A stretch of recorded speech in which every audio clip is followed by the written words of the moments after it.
پاکیزگی، صفائی نصف ایمان ہے. تو جب آپ طہارت کریں تو طہارت کے اندر بہت زیادہ کمپلیکیشنز ہیں. اب ہم شروع کرتے ہیں کہ غسل کے اوپر سے. ہماری جنریشن کو 90% جنریشن کو یہی پتہ نہیں ہے کہ غسل اور نہانا کیا ہوتا ہے. وہ نہانے کو ہی غسل سمجھتے ہیں. اب غسل جمعہ بھی ہے، جمعے کے روز کا غسل کرنا، اپنے آپ کو پاکیزہ کرنا، صاف کرنا. غسل جنابت بھی ہے، وہ بھی جب جنبی ہو گیا ہے، میاں بیوی کا ریلیشن ہو گیا یا بچوں کو احتلام ہو گیا، کوئی بھی ایسا مسئلہ بن گیا تو وہ ان کے لیے ضروری ہے. اب شرح بالکل اوپن ہے، اس میں بات کو بتانے کے لیے الفاظ کا استعمال کرنا پڑتا ہے، معافی دیجیے گا. اکثر مجھ سے سوال پوچھا بھی جاتا ہے، اور نبی صلی اللہ علیہ وسلم کے زمانے میں بھی یہ سوال پوچھا گیا کہ کیا عورت بھی جو ہے اس کو بھی احتلام ہوتا ہے، نائٹ فال جس کو ہم بولتے ہیں. تو آپ صلی اللہ علیہ وسلم نے فرمایا کہ اللہ کی بندی، تو پھر بچہ ماں پہ کیوں جاتا ہے؟ اگر ایسا نہ ہو تو بچہ ماں پہ کیوں جاتا ہے؟ اس کی شباہت ماں پہ کیوں ہوتی ہے؟ یعنی مرد اور عورت کا دونوں کا ہی پانی جو ہوتا ہے وہ مل کر میلاب سے جو ہے وہ بچے کی تخلیق کرتا ہے، تو اس لیے دونوں کا ہی ضروری ہوتا ہے. تو کیا اس کی کیا نشانی ہے، کس طرح سے پتہ چلے گا؟ تو اس کے بارے میں جو سیدہ عائشہ صدیقہ رضی اللہ تعالیٰ عنہ کا میں پڑھ رہا تھا، انہوں نے بتایا کہ خواتین کو کہ جب عورت دیکھے کہ اپنے کپڑے کے اوپر وہاں پر اس حصے میں کچھ نشان ہے یا اس طرح سے اکراہٹ ہے اس میں، تو اس کو یہ محسوس کر لینا چاہیے کہ میرے ساتھ یہ معاملہ ہو گیا ہے، اب اس کو اس کے لیے غسل ضروری ہے. لیکن کچھ خواتین کو جو خواتین کا عوارض ہوتا ہے، لیکوریا وغیرہ کا ایشو ہوتا ہے، تو اس میں ان کے لیے غسل کرنا جو ہے بار بار ضروری نہیں ہے. وہ ہر بار ایک تازہ وضو کر کے اپنے اس حصے کو صاف کر لیں تو الحمدللہ کپڑے کو بھی صاف کر لیں تو ان کی نماز اسی میں ہو سکتی ہے. اور دوسری بات یہ ہے کہ جب آپ نے ایک کپڑے کے اوپر اگر نجاست اس طرح کی لگی ہے اور آپ کو جو اس کو دھونا ہے تو آپ اس کو پکڑ کے دھوئیں، ایک مرتبہ اچھی طریقے سے چٹکیوں کے ساتھ اس کو مل دیں ایسے. اس کے بعد پھر اس کو چھنڈیں، پھر کریں، پھر 3 دفعہ کریں، اس کو ایسے چھنڈ دیں آپ، تو آپ کا جو ہے نا وہ کپڑا پاک ہو گیا. نبی کریم صلی اللہ علیہ وسلم کی ایک حدیث میں عائشہ صدیقہ رضی اللہ تعالیٰ فرماتی ہیں کہ آپ ایک روز فجر کی نماز سے پہلے میں نے آپ کی تہمت جو ہے اس کو ایسے دھویا، دھونے کے بعد اس حصے کو میں نے ایسے چھنک دیا، چھنکنے کے بعد چھنڈ دینے کے بعد آپ نے وہی تہمت باندھی اور اس کے ساتھ جا کر آپ نے فجر کی نماز کو ادا کیا. تو یعنی اس میں بتانے کا مقصد کیا تھا کہ اس کے خشک ہونے کا انتظار کرنے کی آپ کو ضرورت نہیں ہے. اگر آپ کے پاس دوسرا لباس نہیں، جبکہ آج کل ہمارے پاس ایسا ایشو نہیں ہے، آپ کے پاس دوسرا لباس نہیں ہے تو آپ جو ہے اس کو اس طرح سے کر سکتے ہیں. جبکہ آج اللہ کا شکر ہے ہمارے پاس سب کے پاس جو کم سے کم بھی ہے، جو ہائی سے ہائی بھی ہے، اس کے پاس مختلف مواقع کے لیے مختلف لباس موجود ہوتے ہیں. اگر کسی بیوی کو یہ پرابلم ہے یا کسی بچے کے ساتھ یہ مسئلہ ہے تو وہ اس کو اپنا ایک شلوار، اپنا ٹراؤزر، اپنی ایک کوئی بھی ایسا لباس جو ہے وہ ایک ٹانگ دینا چاہیے، الگ سے رکھ دینا چاہیے نماز کے لیے. وہ بھی اس کے لیے دعا کرے گا. جب ایک لباس کو آپ نماز کے لیے پہنتے ہو اہتمام کے ساتھ تو وہ لباس بھی آپ کی گواہی دے گا. ہمارے یہاں پر کنسیپٹ جو مس ہے صرف یہ ہے کہ جمعۃ الوداع جو ہے اس کے اندر ہی آپ نے نیا سوٹ پہننا ہے اور نیا سوٹ پہن کے عبادت کریں گی تو قبول ہوگا، ادروائز نہیں. عورتوں کے اندر بہت زیادہ ایک معاملہ ہے. ایسا نہیں ہے، آپ تنگ نہ کریں اپنے ہسبینڈس کو بھی اور اپنے اوپر بھی برڈن نہ ڈالیں. جو آپ کے پاس پچھلے سال کا بھی اگر ایک سوٹ آپ کا صاف ستھرا ہے تو اس کو بھی پہن لیں گے تو انشاءاللہ میرا اللہ بہت کارساز ہے، اس پہ بھی قبول کر لے گا. اور سن لیجیے، خاص طور پر مجھے حدیث مبارکہ یاد آ گئی، بلکہ عائشہ صدیقہ رضی اللہ تعالیٰ عنہ سے کی ایک بات ہے، وہ میں آپ کو سناؤں. اللہ اکبر. عائشہ فرماتی ہیں کہ میں ایک روز میں نے نیا لباس پہنا اور میں اپنے آپ کو دیکھ کر اترا رہی تھی، اپنے آپ کو آئینے میں دیکھ کر نا تو میں ایسے اترا رہی تھی، خوش ہو رہی تھی. ابوبکر صدیق رضی اللہ تعالیٰ عنہ تشریف لے کر آئے اور انہوں نے مجھے دیکھا تو مجھ پہ غصے کا اظہار کیا اور کہا کہ عائشہ، یہ جتنی دیر تک تم اپنے آپ کو دیکھ کر خوش ہو رہی تھیں، اترا رہی تھیں، مجھے ڈر ہے کہ تم رب کی غضب کی نگاہ میں تھی. اللہ اکبر. انہوں نے کہا کہ والد محترم میں اس وجہ سے کہا، ہاں، تفاخر صرف اللہ کی ذات کو پسند ہے، اللہ کو ہی لیے تفاخر، فخر کرنا، اپنے آپ کو جو ہے خود ستائشی کے اندر جانا، یہ ناپسند کیا گیا۔ عاجزی میں رہنا چاہیے، انکساری میں رہنا چاہیے۔ عائشہ فرماتی ہے کہ میں نے گئی اور جا کر میں نے وہ لباس اللہ کی راہ میں صدقہ کر دیا۔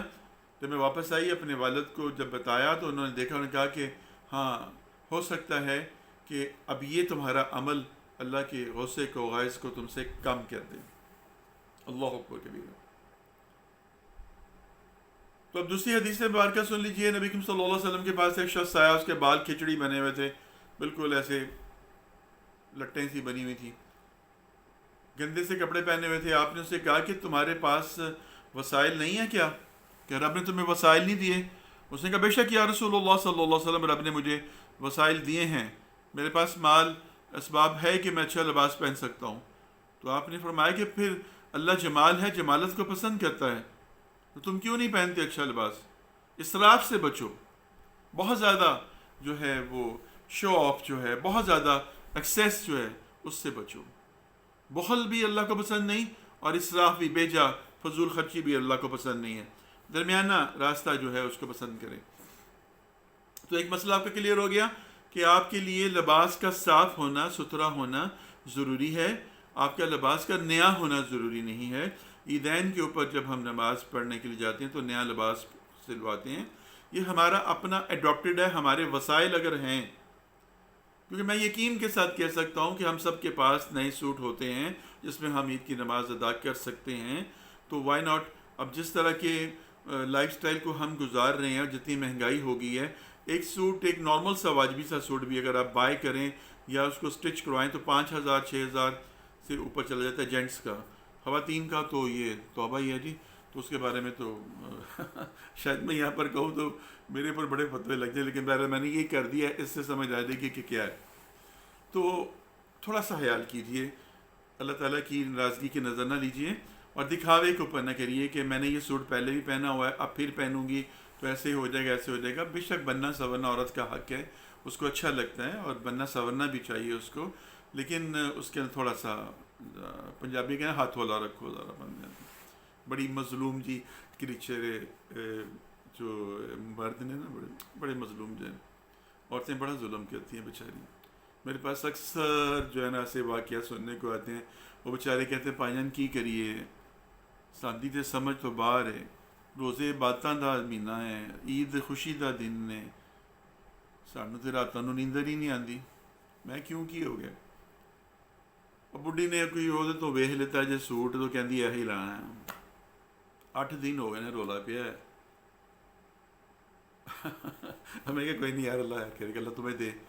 تو اپنے بال بچوں کے اوپر بھی، جب میں نے اس کو حدیثہ باقی سنائی کہ اپنے بال بچوں کے اوپر صدقے کی مد میں خرچ کیا کرو، کہ اللہ میں صدقے کی مد میں تجھے صدقہ دے رہا ہوں، اپنے بال بچوں پہ خرچ کر رہا ہوں، ان کی ضرورتوں کو پورا کر رہا ہوں۔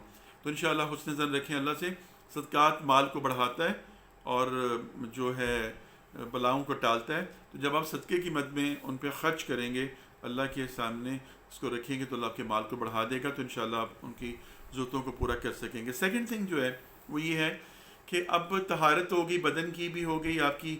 اگر آپ کے جو مرد حضرات بھی اور خواتین بھی جو ہیں اپنی پیوبک ایریاز جو ہیں تو ان کو اچھے طریقے سے صاف رکھیں، اور پرسپریشنز وغیرہ کا وہاں پر پسینہ جو ہے اس کو آنے سے باز رکھیے۔ پھٹکری اتنی سی اپنے واش روم میں رکھ لیجیے، اپنے انڈر آرمز میں، انڈر لیگس میں ان کو اپلائی کریں، اس سے انشاءاللہ یہ اڈور بھی نہیں ہوگی اور آپ کے لیے آسانیاں بھی ہو جائیں گی، ٹھیک ہے؟ کیونکہ صفائی نصف ایمان ہے، گرمی کا موسم ہو رہا ہے تو خواتین کے اندر ہارمونل امبیلنس ہوتے ہیں، تو ان کے اندر یہ ایشوز بن جاتے ہیں۔ تو یہ جنرل پبلک کے لیے میں آپ کو ایک کار خیر کے طور پر بتا رہا ہوں کہ اس کو ڈیفینیٹلی آپ آگے بھی بتائیں، تاکہ لوگوں کے اندر جو ہے نا یہ سارے مسئلے حل ہوں۔ بہت ایشوز بن جاتے ہیں، ہر گھر میں، ہر روم میں اے سی ہوتا ہے لوگوں کے پاس۔ اب کسی کے ساتھ آپ گاڑی میں بیٹھ گئے ہو، یا کسی کے ساتھ اگر آپ جیسے کہ کمرے میں بیٹھ گئے اور وہ آپ کو دیکھ کر اپنا ناک کو پکڑے یا وہاں سے اٹھے، تو یہ آپ کے لیے لکس ناٹ گڈ، ٹھیک ہے جی؟ تو طہارت جو ہے بدن کی جب ہوگی تو پھر ایسا نہیں ہوگا۔ تو ریمیڈی میں نے آپ کو بتا دی۔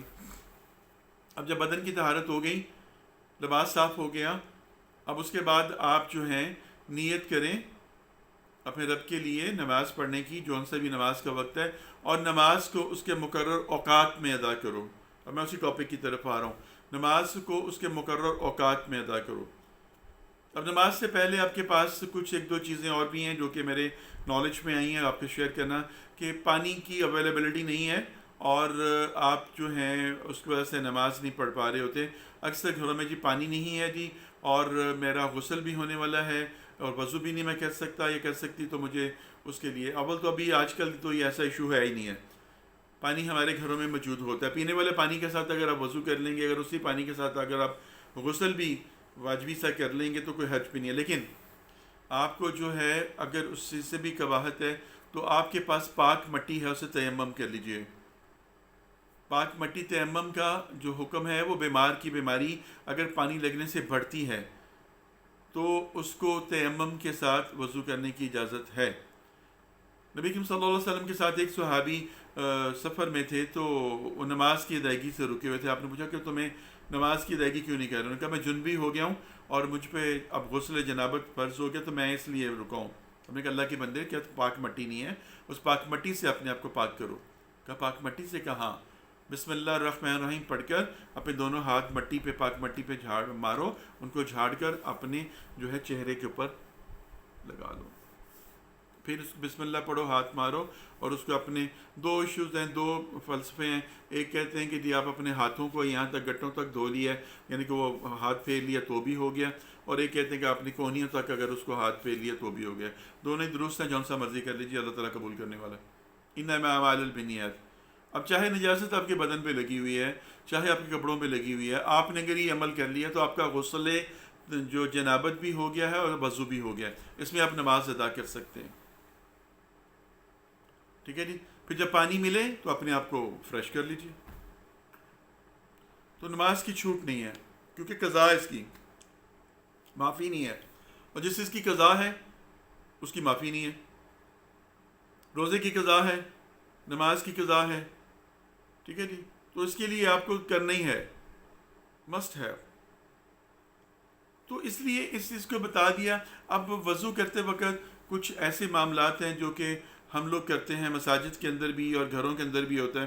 ایک تو جائے وضو جو ہے گھروں کے اندر، اس کی ذرا تھوڑا سا اس کو دیکھ لیجئے، کوشش کیجئے کہ اگر تو آپ کا ٹوائلٹ، آپ کا واش روم جو ہے بالکل ہائیجین ہے، پاک ہے، گندگی وغیرہ نہیں ہے، تو ایک چپل جو ہے جو آپ رکھیں اور اس کو پہن کر واش روم میں اگر آپ نے وہیں پہ وضو کرنا ہے تو وہاں پر اس کے ساتھ وضو کریں، بچے دیکھیں پانی کے چھینٹے نہ اڑائیں اور بے جا پانی کو تیز کھولیں نہیں، ٹھیک ہے، اور اس کے بعد وضو کرتے ہوئے باتیں نہ کریں، ٹھیک ہے جی۔ نبی کریم صلی اللہ علیہ وسلم کی حدیث میں بات ہے کہ وضو جو ہے جوانوں کی طرح کرو، جوانوں کی طرح کرو، اور جو نماز ہے وہ بوڑھوں کی طرح پڑھو۔ ہم اس سے ریورس کرتے ہیں، وضو کرتے ہوئے ہم بوڑھے ہو جاتے ہیں، وضو کرتے کرتے ہیں عورتوں نے اگر ہانڈیوں پر رکھی ہوتی ہے تو وہ سارے کہانوں سنا رہے ہیں، دیکھی اور ہانڈی میں رکھی ہوتے اور ویلی کدھر ٹیلی فون ہے بندے، ہاں ذرا اب وضو درمیان میں پڑا ہوا ہے اور آدھا وضو ہے، پھر بھول جانے آپ کہ میں کتنا وضو کیتا ہے، پھر مجھے نہیں، میں 10 میں ہاتھ تو ہوتے ہیں کہ نہیں ہوتے، پتہ نہیں میں کیتا ہے کہ چل پھر دوبارہ کر لیں۔ تو یہ وضو بوڑھوں کی طرح کرنا شروع ہو گئے ہیں ہم لوگ، اور نماز ہم جوانوں کی طرح پڑھتے ہیں، ادھر اللہ اکبر ادھر سبحان بھی اللہ، نماز پوری۔ تو ریورس کام چل رہا ہے۔ اللہ نے کہا رات کو میں نے آرام کے لیے بنایا، دن کو میں نے کام کے لیے بنایا، ہم رات کو کام کرتے ہیں، دن کو آرام کرتے ہیں، ریورس کر دیا۔ اللہ نے کہا کہ پیٹ کا 3 حصے کھانے کے 3 حصے بناؤ، ایک سانس کے لیے، ایک پانی کے لیے، کھانے کے لیے، ہم نے یہاں تک اس کو فل کر لیا۔ آج کل الحمدللہ اس کی پریکٹس بڑی ہو رہی ہوتی ہے، آجو میں تو ہاں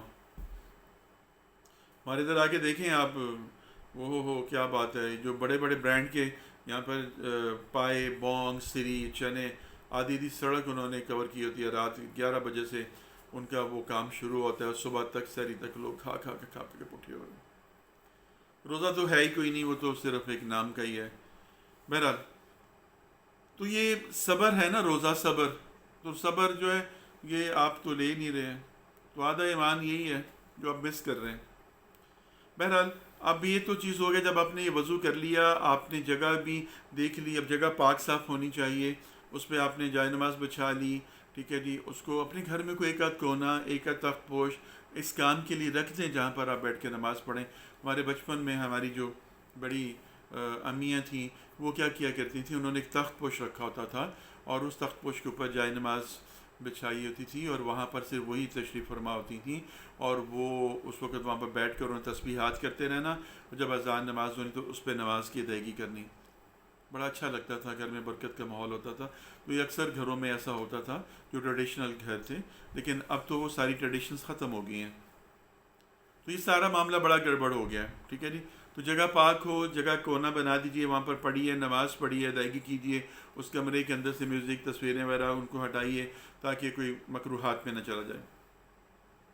اب اس کے بعد جب نماز کی نیت کر لی آپ نے رب کے لیے، اور آپ نے اس کو اپنے شولڈرز کے مطابق اپنے پاؤں کو بھی کھول لیا اور اپنے ہاتھوں کو بھی رکھ لیا. خواتین کا جو ایک تقدس ہے اس کے مطابق وہ نماز ادا کریں. جو مرد حضرات ہیں، دائیں ہاتھ ان کا بائیں ہاتھ کے اوپر ہونا چاہیے. اور نماز کے دوران جو معاملات ہیں، جو مسائل ہیں، کبھی ناک میں انگلی ہم گھسا رہے ہوتے ہیں، کبھی کانوں کو کھجا رہے ہوتے ہیں، کبھی پیوبک ایریاز میں ہمیں خارش ہو رہی ہوتی ہے، کبھی کیا ہو رہا ہوتا ہے، اور کبھی ہمیں لمبی لمبی جمائیاں آواز والی آ رہی ہوتی ہیں جو کہ شیطان جو ہنستا ہے. تو نماز میں بھی ہمارا جو نفس والا شیطان ہے وہ ہمیں ہنسا رہا ہوتا ہے، آوازیں نکال رہا ہوتا ہے. ٹھیک ہے جی. اور اکثر تو مساجد میں جا کے دیکھیں کہ اگر مولوی صاحب نے تھوڑی سی لمبی رکعت کر دی ہے تو وہ ایسے ہاتھ باندھے باندھے گھڑی کی طرف دیکھ رہے ہوتے ہیں. ٹھیک ہے، میں نے اکثر دیکھا ہے. تو یہ سارے معاملات جو ہوتے ہیں نا، اب خواتین گھر میں نماز پڑھ رہی ہیں تو دو بچیاں یا کوئی بھی ان کے پاس عورتیں بیٹھی بات کر رہی ہیں آپس میں، کسی نے کوئی بات کیا جو ان کی پسند کی بات نہیں ہے یا ان کو اس بات سے زیادہ نماز کہاں گئی. مجھے ہنسی آتی ہے. میں اکثر ڈوکا ٹوکی کرتا رہتا ہوں. میں ان چیزوں کو آبزرو کرتا ہوں اور اپنے سے سٹارٹ کر کے سب کو میں یہ چیزیں بتاتا ہوں کہ یہ چیزیں جو نہ کریں، یہ مناسب نہیں ہے. آپ کو میرے چہرے پہ مسکراہٹ، ہنسی جو ہے نا، وہ اس لیے روش ہے، میں مذاق نہیں کر رہا. میں آپ کو وہ مسائل بتا رہا ہوں جن کی ادائیگی ہم غلط کر رہے ہیں اور ہمیں پتہ بھی نہیں ہے. پھر نماز، اگر آپ اس فلسفے کو جان لیں گے کہ آپ کس کے سامنے ہیں، کس کے سامنے پیش ہونے لگے ہیں. علی مرتضیٰ شیر خدا جو ہیں، مولا علی جب نماز کے لیے کھڑے ہوتے تھے، وضو کے لیے جاتے تھے تو سر کامتے تھے نماز کے لیے. کہتے اس بوجھ کو اٹھانے کا وقت آ گیا جس کو سب نے انکار کر دیا تھا. اس بڑے کے سامنے پیشی ہے میری، بار بار خلال کرنا، بار بار دیکھنا کہیں کوئی خشک نہ رہ جائے، کوئی پتہ نہ چلے. تو یہ معاملات ہوتے ہیں جن کی نمازیں، جن کے سروں کے اوپر پرندے آ کے بیٹھ جاتے تھے، ان سجدوں میں پتہ نہیں چلتا تھا. تو نماز میں خشوع اور خضوع شامل کیجئے. اب نماز میں خشوع اور خضوع شامل ہو گیا. خشوع کہتے ہیں خشیت الہی، رب کے ڈر کہ میں کس کے سامنے ہوں. خضوع کہتے ہیں ارکان کا مکمل طور پر ادائیگی کرنا. نیت کی آپ نے، اس کے بعد جو اس نیت میں بھی ایک چیز آپ کو میں بتا دوں کہ آپ فجر کی نماز پڑھنے کے لیے گھر سے جا رہے ہیں تو سنتے ہیں گھر میں ہی پڑھیں آپ. بڑی اچھی بات ہے، حکم ہے، حدیث میں بار کے گھر کو قبرستان نہ بناؤ. جو صورتیں ہیں بات کی جو نفل ہیں وہ جو سنتے ہیں وہ گھر میں پڑھا کرو. بچوں کو بھی ترغیب ملے گی، گھر والوں کو بھی ترغیب ملے گی. تو جب آپ نے گھر میں صورتیں پڑھ لی تو آپ کی نیت ہو گئی. لیٹس سے اگر آپ نے نہیں پڑھی اور آپ نے وضو کر لیا یا گھر سے نکل کھڑے ہوئے تو آپ کی نیت فجر کی نماز ہی ادا کرنے کی تھی. اور فجر کی نماز میں تو خیر بہت ٹائم ہو جائے، مل جائے تو آپ کو رکعت کے ساتھ مل جاتے ہیں، لمبی صورتیں پڑھی جاتی ہیں. چلیں آپ درمیان کی نمازوں میں آ جائیں. ظہر کی نماز ہے، عصر کی نماز ہے، مغرب ہے. تو اس میں جو ظہر اور عصر کے درمیان آ جائیں، جو سی بھی نماز آپ کو مل رہی ہے. اب آپ کو اس کے اندر اس بات کا خدشہ ہے کہ میں جب جا کے جماعت کے ساتھ کھڑا ہوا ہوں تو اب وہ سورت کا اختتام ہو رہا ہے اور رکوع میں جانے والے ہیں مولوی صاحب. تو آپ اس وقت جو ہے اپنا قیام پورا کر کے تو ان کے ساتھ رکوع میں چلے جائیں. نیت آپ کی جو ہے وہ جب آپ گھر سے چلے تھے تو آپ کی گھر سے جا کے وہ نماز فجر پڑھنے کی ہی نیت تھی، نماز ظہر پڑھنے کی ہی نیت تھی. جب آپ کھڑے ہوئے تو آپ نے ارادہ جب کیا تو فرض نماز ہی پڑھی جا رہی تھی، اس امام کے پیچھے ہی پڑھی جا رہی تھی. نیت اس امام کی تھی اور اس پیچھے مقتدی تھے، انہوں نے اس کی نیت کو فالو اپ کیا. جب ہم کہتے ہیں کہ اس امام کے پیچھے ہم نماز ادا کر رہے ہیں تو امام کی نماز اگر غلط ہوگی تو مقتدیوں کی بھی نماز ساری کی ساری ضائع ہو جائے گی، غلط ہو جائے گی. اس کو امام جو بنا دیا، اب جب اس کو سونپ دیا عمل تو پھر آپ پیچھے سے محدود رہیں. اب آپ نے قیام کرنا ہے، 4 رکعت نماز ظہر، اللہ اکبر. واسطے اللہ تعالیٰ کے آپ کے ہے منہ قبلہ شریف ہے، مسجد میں گئے ہوئے تو منہ قبلہ شریف ہی ہے، وقت ظہر ہی ہے، نماز ظہر ہی ہے اور یہ فرض ہی ادا ہو رہے ہیں. تو نیت آپ کی ان کیس کے جب آپ کے پاس ٹائم نہیں ہے اور رکعت ضائع ہو رہی ہے تو رکعت کو ضائع کرنے سے بہتر ہے کہ آپ اپنا قیام کر کے تو رکوع میں ساتھ مل جائیں، سبحانک اللہ پڑھ کے ساتھ ہی ہو جائیں. آپ کی ہو جائے گی اسی میں. لیکن اگر آپ نے نماز کو جو ہے سٹارٹ سے شروع کیا تو بالکل آپ اس کا وربلی بھی اس کی نہیں. اگر آپ کو سیٹسفیکشن ہوتی ہے تو وربلی بھی کہہ سکتے ہیں, گناہ نہیں ہوگا آپ کا. لیکن اس کو کمپلس نہ کیجیے کہ اگر ایسا نہیں کیا تو نماز نہیں ہے, کہ میں نیت کرنا 4 رکعت نماز ظہر فرض, منہ طرف قبلہ شریف, ٹھیک ہے جی, تو اللہ اکبر. یہ اگر آپ کہنے سے آپ کو سکون ملتا ہے تو کہیں, اور اگر آپ کو اس کے ساتھ اس کو اس لیے کہہ رہے ہیں کہ اگر میں یہ نہیں کہوں گا تو رب شاید جانتا نہیں ہے, وہ علیم ہے, خبیر ہے, ٹھیک ہے, وہ جان رہا ہے, سن رہا ہے, دیکھ رہا ہے, بصیر ہے, تو آپ کی ساری نیت کو وہ جانتا ہے, تو وہ آپ کو اس کی نیت کے مطابق ہی جو ہے وہ سارا معاملہ وہ آپ کا ہو جائے گا. ٹھیک ہو گیا جی. تو آپ اس نماز کو بچائیے. گھروں میں خواتین جو ہیں نماز کی ادائیگی میں بڑے اہتمام کا خیال کریں, بڑا اچھے طریقے سے اپنے آپ کو کور کر کے. سطر جو ہے, عورت کا سطر جو ہے, پوچھا گیا ام سلمہ رضی اللہ تعالیٰ عنہ نے کہ عورت کا سطر آپ نے ایسے کر کے اپنے چہرے کو یہ اور ان کو پکڑائیے اور اپنے پاؤں کے ٹخنوں کو پکڑائیے یہاں تک. یہ کہا یہ سارا کچھ سطر سے باہر ہے, باقی سارا کچھ عورت کا سطر ہے, یہی پردہ, یہ سطر ہے. اب خواتین اگر ہاف سلیو پہنا ہوا انہوں نے یا دوپٹے کے ساتھ وہ نماز پڑھنی ہے, اور ان کے بازو جو ہیں یہ رسٹ سے یہاں تک اگر ان کے بازو نظر آ رہے ہیں تو ان کا سطر پوش نہیں ہوا, کپڑے اس کے اوپر نہیں آیا, نماز نہیں ہوگی. ان کے پاؤں سے ان کی پنڈلی کا کچھ حصہ اگر نظر آ رہا ہے تو ان کا سطر نہیں ہے ڈھکا ہوا, نماز نہیں ہے ان کی.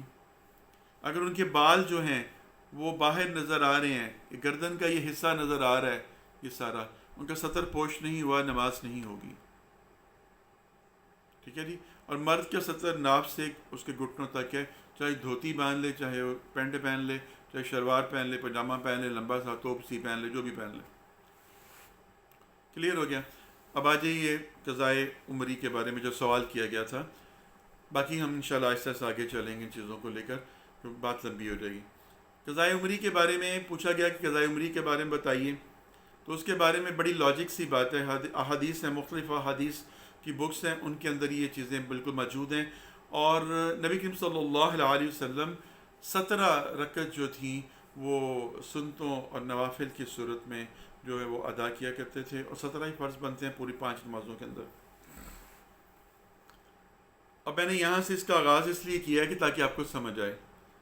شرع کے اندر احادیث کی روح سے قضائے عمری کا کوئی کنسیپٹ نہیں ہے الگ سے. اب ایک بچہ بالغ ہوا 17 سال کی عمر میں, 16 سال کی عمر میں, لڑکا یا لڑکی جو بھی جس عمر میں بھی وہ بالغ ہو گیا, اس پہ نماز کی فرضیت ہو گئی.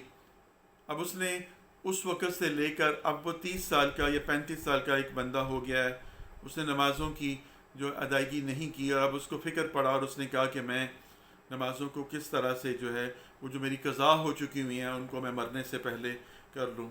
تو آپ مجھے کہ لاجیکلی اپنے اندر ایک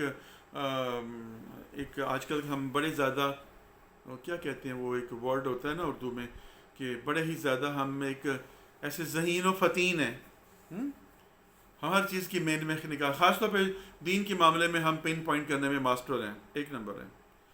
تو آپ مجھے بتائیں کہ کیا ایسا کوئی کرائٹیریا ہے کہ کیلکولیشن کر سکتے ہیں کہ کتنی نمازیں فجر کی چھوٹی ہیں آپ کی, کتنی نمازیں ظہر کی چھوٹی ہیں آپ کی, اور کون سی آپ نے اثر پڑھی تھی کہ نہیں پڑھی تھی, عشاء پڑھی تھی کہ نہیں پڑھی تھی. پہلے تو اس کی کیلکولیشن کریں, پھر اس کے بعد ان کی ادائیگی کرنے کی کوشش کریں. مر جائیں گے آپ لیکن آپ کی ادائیگی نہیں ہو پائے گی. تو دوسری چیز یہ ہے جو میں کہہ رہا ہوں بات ذہین و فتین والی, کہ اگر آپ 2 رکعت یا 4 رکعت آپ پڑھ کر اگر یہ آپ یہ سمجھیں کہ ایک ہی دفعہ میں نے یہ نماز پڑھ لی ہے تو اب میری قضائے عمری ہو گئی ہے, کہ میں اگر رمضان کے مہینے میں یا ان دنوں میں یا ایسے میں نے پڑھ لی تو اس میں ثواب بہت بڑھ جاتا ہے, تو میں اگر اتنا پڑھوں گا یا پڑھوں گی, خاص طور پر خواتین کے اندر یہ بہت چیز کنسیپٹ ہوتا ہے, تو میری عبادات جو ہیں وہ ساری زندگی کی قضا نمازیں میری اوکے ہو جائیں گی. ایسا نہیں ہے جی, ایسا بالکل بھی نہیں ہے. کہیں بھی نہیں, مجھے نہیں ملا, کہیں بھی مجھے نہیں ملا, آج تک نہیں ملا, اور انشاءاللہ آگے بھی نہیں ملے گا. باقی ہر ایک کے اپنے اپنے عقائد ہیں, اپنے اپنے فرقے کے مطابق ہر بندہ اس کو فالو اپ کرتا ہے. تو مجھے یہ چیز نہیں نظر آئی, اس لیے میں اس کو بیان نہیں کروں گا. جو چیز تمہیں شک میں ڈالے سے چھوڑ دو, جو واضح ہے اسے اپنا لو. ٹھیک ہے, دین اتنا ہی ہے. حسن عمل اللہ کے نزدیک قابل قبول ہے, کثرت عمل نہیں ہے. حسن عمل سے کچھ بھی کام کریں گے اللہ کو منظور ہے, قبول ہے. نبی کریم صلی اللہ علیہ وسلم جو فرض نماز سے ان کا حکم، آپ کا حکم ہے کہ یا فرضوں سے پہلے یا بعد میں سنتوں کو لگا لو، فرضوں کو اکیلا نہ چھوڑو، یا فرضوں سے پہلے سنت پڑھ لو یا فرضوں کے بعد پڑھ لو۔ اب آپ دیکھیں گے موقدہ اور غیر موقدہ ہے، کون سی جو ہے وہ ادائیگی کرنے والی ہیں، کون سی چھوڑی جا سکتی ہیں۔ اب آپ نہ چھوڑیں۔ اب آپ کو میں قضائے عمری ادا کرنے کا طریقہ بتا رہا ہوں۔ آپ جن جن سنتوں کو چھوڑا جانے کا حکم ہے کہ آپ چھوڑ سکتے ہیں، آپ ان کو ادا کرنا شروع کر دیں، کیونکہ حدیث میں بار کیا ہے جب ایک انسان کی نماز اللہ کے پاس پیش کی جائے گی تو اللہ سبحانہ تعالیٰ دیکھیں گے اس میں کچھ کمی ہوگی فرضوں میں، تو اللہ پوچھے گا فرشتوں سے کہ اس سے پہلے کچھ ہے؟ وہ کہیں گے سنتیں ہیں، تو رب ان سنتوں میں سے اس کو لے کے اس کے فرضوں کو پورا کرنے کی کوشش کرے گا۔ پھر بھی کمی ہوگی، کہ بعد میں کچھ ہے، تو پھر کہا جائے گا کہ سنتے بھی ہیں نفل بھی ہیں، تو ان میں سے لے کر اس کے فرضوں کو درست کیا جائے گا۔ رب نے فرائض کی ادائیگی کا حکم دیا ہے، سنت ہمارے نبی صلی اللہ علیہ وسلم کا حق ہے، حکم ہے، ادائیگی ہے، اور ہم نے مست کرنی ہے۔ نوافل جو آپ ادا کرتے ہیں یہ سم تھنگ ایکسٹرا ہے، جو کہ آپ اس کے اندر اور خوبصورتی اور اپنی نماز کی فرض کی کمی کو بچانے کے لیے ادا کر رہے ہیں۔ تو پہلے کی سنتیں اور بعد کی سنتیں نوافل، یہ اگر آپ ریگولرلی ان کو ادا کرنا شروع کر دیں تو انشاءاللہ یہی آپ کی جو قضا ہے، جب تک آپ کی زندگی ہے اس کو ادا کرتے جائیں اور رب سے معافی مانگ لیں۔ 1-2 رکعت نماز پڑھیں اور پھر رب سے کہیں کہ اے رب، جب تک میں جاہلیت میں تھا مجھے کچھ سمجھ نہیں تھی، میں نے ادائیگی میں کمی کی، میں نے ادائیگی نہیں کر سکا، اب میں اس بوجھ کو نہیں اٹھا سکتا، میری تو جو تھوڑا ہے اس کو زیادہ محسوس کر سمجھ اور مجھے تو معاف فرما دے، ٹھیک ہے؟ میں تیرے سامنے ہوں اور میں آج سے تیرے ساتھ عہد کرتا ہوں کہ آج کے بعد جب تک میری زندگی ہے میں کسی بھی فرض نماز کو قضا نہیں کروں گا۔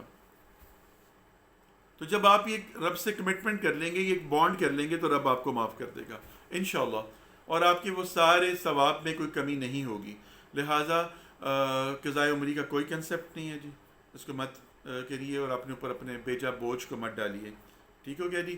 وضو کا میں نے بتا دیا کہ مکروہات وضو کیا ہیں، ہاتھوں کو چھن کرنا، پانی کا زیادہ استعمال کرنا، باتیں کرنا، اور نماز کی معاملات کو بتا دی کہ طہارت کا کیا بیان کیا کہ بدن کا پاک ہونا اور کپڑوں کا پاک ہونا، نیت اچھی ہونی، اور جو روح کی پاکیزگی ہے، دل کی پاکیزگی ہے، وہ کیا ہے طہارت، کہ بغض، کینہ، اناد، چغلی، غیبت، ان سب سے دل کو نکال کر صرف یاد اللہ کے ساتھ دل میں صرف رب کو حاضر کر کے نماز ادا کرنی۔ تو یہ اگر آپ نے کر لیا تو آپ کی بدنی طہارت بھی ہو گئی، آپ کی روحانی طہارت بھی ہو گئی۔ اب جب آپ نماز ادا کریں گے تو نبی صلی اللہ علیہ وسلم نے فرمایا کہ جب نماز جو ہے تمہاری اس طریقے سے ادا کی جائے گی تو وہ پرواز کرتی ہے اور رب کے پاس جاتی ہے کہ رب، اس نے مجھے بڑے اچھے طریقے سے میری حفاظت کی اور تجھ تک پہنچایا، تو بھی اس کی حفاظت کر، اور رب تعالیٰ کی ذات اس کو قبول فرماتا ہے اور اس کی حفاظت بھی فرماتا ہے۔ اور جب نماز کے اندر ٹکریں ماری جائیں گی اور اس کو بے دلی سے ادا کیا جائے گا تو وہ نماز جو ہے رب کے پاس جا کر تکرار کرتی ہے کہ یا رب، اس نے میری حفاظت نہیں کی، مجھے بے دلی کے ساتھ ادا کیا، تو اس کے ساتھ وہی معاملہ کر جو اس نے میرے ساتھ کیا۔ اور یہ تب تک دہراتی رہتی ہے نماز جب تک رب تعالیٰ کی ذات ایک کالے کپڑے میں اس نماز کو لپیٹ کر انو گنو کر کر اس شخص کے منہ پہ دیر نہیں مارتا۔ اللہ تعالیٰ ہماری نمازوں کو جو ہے بچائے۔ نبی پاک صلی اللہ علیہ وسلم کا فرمان ہے کہ تم میں سے 5 یا 7% کی نمازیں قبولیت پاتی ہیں، باقی سب کی سب ان کے منہ پہ دیر ماری جاتی ہیں۔ اس کی ریزن یہی ہیں۔ تو انشاءاللہ آج میں نے جو ٹائم سوچا تھا میں نے اس کے مطابق آپ کو 2-3 باتوں کے بارے میں آگاہ کیا، 1-2 مسائل کے بارے میں بتایا، ایک سوال تھا جو میں نے بتایا۔ اس طرح سے سوال کیجئے تو میں آپ کو انشاءاللہ اس کے بارے میں بھی جو غلط قسم کے معاملات ہیں، یہ اس کا پارٹ 1 ہے، ٹھیک ہے؟ اب اس کا پارٹ 2, 3, 4 اس کا اسی ٹاپک کے ساتھ، اسی ٹائٹل کے ساتھ آپ کو ملے گا۔ جب بھی اس کا پارٹ 1 یہ آپ سمجھ لیجئے، اس کے بعد پارٹ 2, 3, 4 اس کے اندر یہی ہوگا کہ احکام الہی جو ہیں، احکام خدا، اور مسئلہ کیا ہے، ادا اور قضا، ادا اور قضا کا مسئلہ کیا ہے۔ تو ہم اس کے اندر اپنے ٹاپک کے اندر ان چیزوں کو کلیئر کریں گے اور مسائل بھی آپ کا علم آتا جائے گا۔ اس طرح سے ہمیں ایک دین کی سکھاوٹ بھی ہوتی جائے گی، اور جو اپنا ایک میرا جو کہہ لیں کہ جو دل کا جو ایک معاملہ ہے وہ انشاءاللہ جو ریگولر ہمارا جمعراتی جمعے کو جو ہم درس کرتے ہیں اس کے اندر آپ کے ساتھ انشاءاللہ وہ عشق کی، معرفت کی، محبت کی باتیں ہوتی رہیں گی۔ تب تک کے لیے اپنے روزوں کی حفاظت کیجیے، اپنی نظر کا، جسم کا، روح کا روزہ رکھیے، صبر کا روزہ رکھیے، اور غریبوں کو، ناداروں کو اپنی زکوٰۃ کے معاملے سے ان کو بھی ساتھ میں لگائیے۔ اور زکوٰۃ جو ہے اس کے لیے کسی کو بتانا ضروری نہیں ہے کہ یہ زکوٰۃ ہے فلاں اہل بیت، تو ظاہر بات ہے سب کو علم ہے، ہوتا ہے، پتہ ہوتا ہے کہ کون ہے کون نہیں ہے، اس لیے آپ جو ہیں کسی کو بتانے کی ضرورت نہیں ہے، اس کی ضرورت کو پورا کریں انشاءاللہ۔ نیکسٹ میں جو پارٹ 2 کے اندر میں کوشش کروں گا کہ آپ کو اس کے بارے میں بھی بات کروں۔ آپ کے درمیان کوئی سوال ہو، کوئی کنٹروورشن بات ہو، کوئی ذہن میں ایسی کویشچن ہو جو جاننا چاہتے ہوں، جس طرح سے انہوں نے کوشش کی اور موٹیویٹ کیا، آپ بھی کوشش کریں، موٹیویٹ کریں، میں آپ کو بتاؤں گا۔ از خود میرے پاس کچھ نہیں ہے کہ میں کچھ کہوں، مجھے سمجھ ہی نہیں ہے کہ میں کیا کہوں، میں کوئی دین سکھانے کے لیے نہیں بیٹھا ہوں آپ کو، نہ ہی میرے پاس کچھ ہے، میں نے آپ سے بات کرنی ہے، میری باتوں میں سے کوئی بات آپ پک کر لیں، اس کو اپنا لیں۔ اللہ تعالیٰ میرا اور آپ کا حامی و ناصر ہو۔ وما علینا الا البیان، صدق اللہ العظیم۔ اللہم صلی علی محمد وعلی آل محمد، اللہم بارک علی محمد وعلی آل محمد، فی امان اللہ۔